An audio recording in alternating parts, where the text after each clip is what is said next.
건강 365 포인트 쏙쏙. 우리가 꼭 알아야 할 부분들을 정리해드립니다. 오늘은 관상동맥 질환, 특히 심근경색에 대해서 알아봅니다. 서울 아산병원 심장내과 지금 박도구 교수와 함께 하고 있습니다. 네, 교수님, 그러면 또 체중과 혈압, 콜레스테롤, 그리고 혈당까지 수치 변동이 클수록 심근경색의 위험이 크다는데 이게 맞는 얘기입니까? 네, 맞는 얘기입니다. 이제 여러 연구 결과에서 이런 얘기들이 나왔는데 체중이 갑자기 는다든지 콜레스테롤이 갑자기 증가하든지 당뇨가 있는 분들이 혈당이 갑자기 증가하게 되면 심근경색의 발생률이 한 1.5배에서 많게는 2배 정도 그렇게 증가한다고 여러 이제 연구 결과에서 나오고 있습니다. 그러니까 갑작스러운 변화를 의미 있게 보는 건가요? 맞습니다. 네네. 또 심근경색으로 인한 가슴 통증, 협심증과 비교할 때 훨씬 더 심하고 오래 지속된다고 들었는데요. 심근경색은 아주 좀 다른 그런 특징이 있습니다. 협심증 같은 경우는 이제 움직이거나 갑자기 계단을 올라갈 때 뻐근한 증상인데 심근경색은 통증이 갑자기 시작돼서 보통 막 30분, 20분 대부분 환자분들이 정말 죽을 것 같은 통증, 이 가슴이 막 벌어지는 통증, 이게 너무 아파서 이러다 정말 죽겠구나 그럴 정도로 아주 극심한 통증을 느끼게 됩니다. 그러면 궁금한 게요. 이 죽을 것 같은 통증의 시간을 견디면 어느 순간에 통증이 사라지는지도 궁금하고요. 이제 사실은 그 정도면은 보통 병원으로 오게 되죠. 너무 아파서 오기 때문에 이제 근데 그렇게 해서 이거 견뎌서 이제 좋아지는 분들도 있으신데 좋아지는 게 아니라 그분들은 심근경색이 운 좋게 지나가게 되는 거죠. 그래서 나중에 외래에서 오거나 입원을 하게 되면 그 심근경색을 크게 맞은 흔적이 그대로 있게 되는 겁니다. 어떻게 보면 운이 좋은 거죠. 그런 분들은. 그러면 이런 심근경색이라는 통증이 왔을 때는 이 통증 완화하기 위해서 환자가 할 수 있는 방법은 없는 건가요? 보통은 저희가 이제 환자분들한테 협심증으로 다니시는 분들이 보통 협심증은 한 70% 이렇게 막히신 분들인데 심근경색은 100% 막혀서 그때부터 심장 근육이 막 죽기 시작하는 시기거든요. 그러니까 이제 통증이 시작될 수밖에 없는 거죠.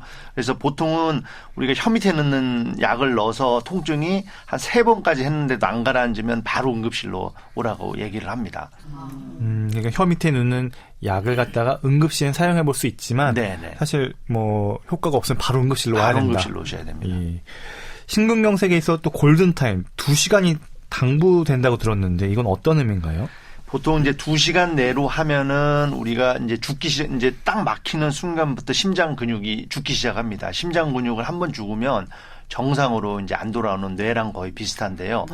한 2시간 이내에만 응급실로 오시면은 심장 근육의 절반 이상을 살릴 수 있습니다. 그때부터 이 시간이 지속될수록 심장 근육이 죽는 게 점점 가속화되는 거죠. 그래서 2시간 이내가 골든타임이고 12시간까지는 우리가 해볼 수 있는데 그때쯤이면 보통 한 90% 이상의 심장 근육이 다 이제 괴사가 되게 되는 거죠.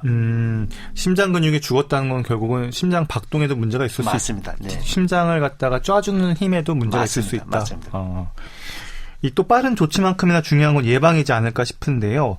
심근경색은 예방이 가능합니까? 심근경색은 예방이 가능합니다. 우리가 이제 특히나 젊은 분들 심근경색은 대부분의 원인이 흡연이기 때문에 담배를 반드시 끊으셔야 되고요. 그다음에 심근경색이 많이 생기는 분들이 기존에 이제 그 위험인자, 당뇨, 혈압, 고지혈증, 가족력, 비만 이런 것들이 있는 분들이 훨씬 더 많이 생깁니다. 그래서 그런 것들을 관리를 잘하게 되면은 심근경색이 발생하거나 한번 발생했어도 또 재발할 위험성을 아주 많이 줄일 수 있는 거죠. 그럼 심근경색의 고위험군이 따로 이렇게 있는 건가요? 네, 크게 3가지, 3대 요인, 5가지 요인이라고 하는데 대표적인 게 흡연, 그다음에 고혈압, 그다음에 당뇨, 그다음에 고지혈증, 그다음에 가족력이 있는 분들이 또 이것도 많이 생깁니다. 그래서 어머니, 아버님이 심근경색을 앓았거나 협심증을 앓으셨다 이러면 자제분들이 그 질환이 발생할 가능성이 굉장히 높습니다. 그럼 이런 고위험군에 있어서 또 대기오염 얘기하잖아요. 자동차 매연이나 이런 여러 가지 이런 환경들이 또 심근경색 사망률을 더 높일 수가 있나요? 맞습니다. 최근에 이제 이게 자동차 매연이라든지 미세먼지 이런 것들이 이슈가 되면서 이거에 관련해서 미국뿐만 아니라 전 세계적으로 큰 연구들이 몇 개 있었습니다. 그래서 그런 연구들을 대규모로 분석을 해보니까 이 미세먼지나 매연 같은 것들이 심해질수록 심근경색 사망률이나 발생률을 한 20에서 많게는 한 40%까지 올리는 그런 보고들이 최근에 많이 나오고 있습니다. 근데 이 심장 근육에 있는, 그러니까 심장에 있는 관상동맥, 혈관에 어떻게 미세먼지가 영향을 끼치는 걸까요? 이제 그게 이제 혈관 내로 막 들어가거나 그러지는 않는데요. 이제 그런 것들이 쌓일수록 우리 몸에 쉽게 이제 노폐물이 쌓이는 거죠. 그렇기 때문에 여러 가지 우리 몸에서 밸런스가 깨지게 되고 그런 이제 우리 몸에 축적이 되는 미세먼지들이 동맥경화를 더 악화시키는 그런 어떤 트리거 포인트로 작용을 해서 이런 동맥경화증이라든지 심근경색의 발생률이 이제 올라가게 됩니다. 그런가 하면 또 고위험군의 경우에요. 얘기하신 이 저용량 아스피린 복용이 예방에 도움이 될까요? 그래서 이제 고위험군 이게 아직도 논란이 되는 부분이 많습니다. 그래서 벌써 한 20년, 30년 전부터 이거에 있어서 많은 연구가 있었는데 한번 심근경색을 앓거나 협심증이 있는 분들은 우리가 2차 예방이라고 하는데 아스피린을 반드시 써야 되는데 그냥 고위험군 고령이라든지 당뇨나 고혈압만 있는 분들이 아스피린이 효과가 될까? 이거에 대해서는 아직도 많은 논란이 있습니다. 연구도 많은데 최근에 나온 여러 연구들은 또 이게 전혀 효과가 없다. 이렇게 출혈만 증가하고 효과가 없다. 이렇게 나오는 연구가 많아서 이 1차 예방 어떤 이벤트가 없었던 분한테 아스피린을 쓰는 거는 아직도 논란의 여지가 많습니다. 그러니까 확실하게 협심증이나 아니면 그 심근경색을 앓았던 분에게 이 저용량 아스피린을 쓰는 건 분명히 확립돼 있고 맞습니다. 분명히 근거가 있는 얘기지만 네네. 이런 거 없이 그냥 고위험군, 뭐 흡연하시는 분이나 뭐 고혈압이나 이런 아스피린을 쓰는 거에 대해서는 여전히 논란이 맞습니다. 많다. 맞습니다. 그럼 논란이 많은 와중에서 네.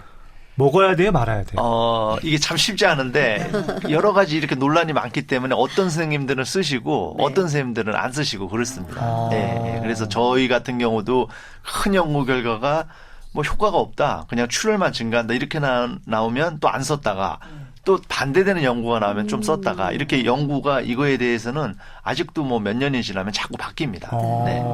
그런데 이렇게 논란이 있다는 건 저용량 아스피린이 뭔가 부작용이 있기 때문에 지금 맞습니다. 이런 얘기가 나오는 맞습니다. 것 같은데 그것도 네. 한번 지적해 주시죠. 그 아스피린이 굉장히 좋은 약이죠. 벌써 뭐 나온 지가 뭐 60년, 70년이 지나고 가격도 싸고 이게 하나에 뭐 정말 100원도 안 하는 약이고 굉장히 효과적입니다. 이게 피를 묽게 하기 때문에 갑자기 혈관이 막히는 혈전을 막는 대표적인 효과가 있는 반면에 피를 묽게 하니까 출혈이 또 생길 수가 있습니다. 그래서 그냥 피부에 살짝 나는 출혈이면 괜찮은데 위장 출혈이나 이게 이제 뇌에도 출혈을 증가시킨다 이렇게 돼 있기 때문에 그 효득이 있는 반면에 그만큼의 또 위험성도 있게 되죠. 그래서 그 안전성과 이런 유효성을 다 같이 봐야 되는 상황입니다.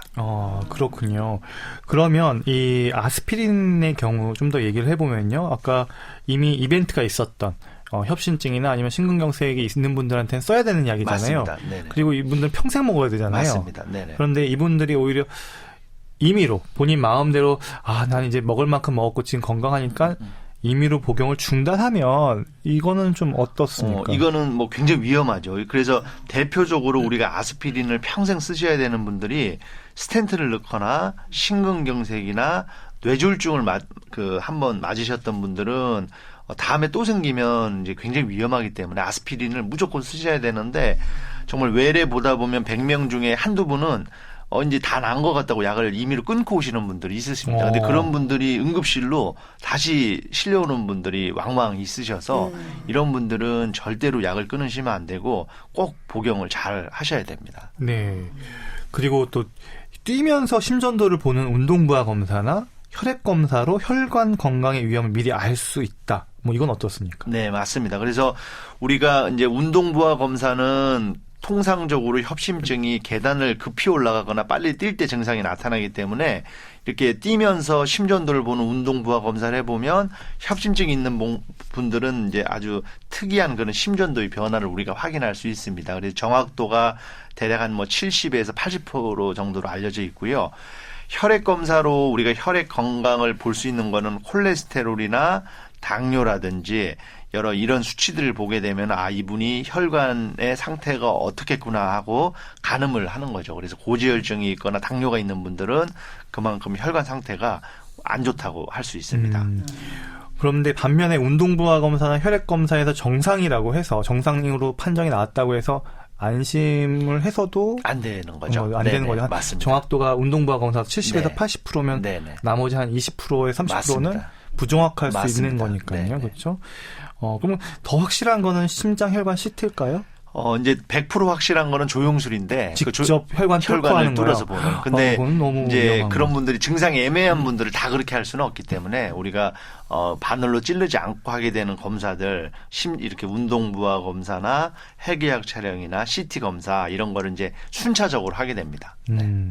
그리고 이 고혈압 결국은 이제 보면은요, 심장에 대해서는 고혈압이나 당뇨, 비만과 같은 이런 위험 인자들을 잘 관리하고 혈관을 보호할 수 있는 어떤 자구책, 노력이 중요하다는 생각을 다시 한번 하게 됩니다. 예. 건강365 포인트 쏙쏙이었습니다.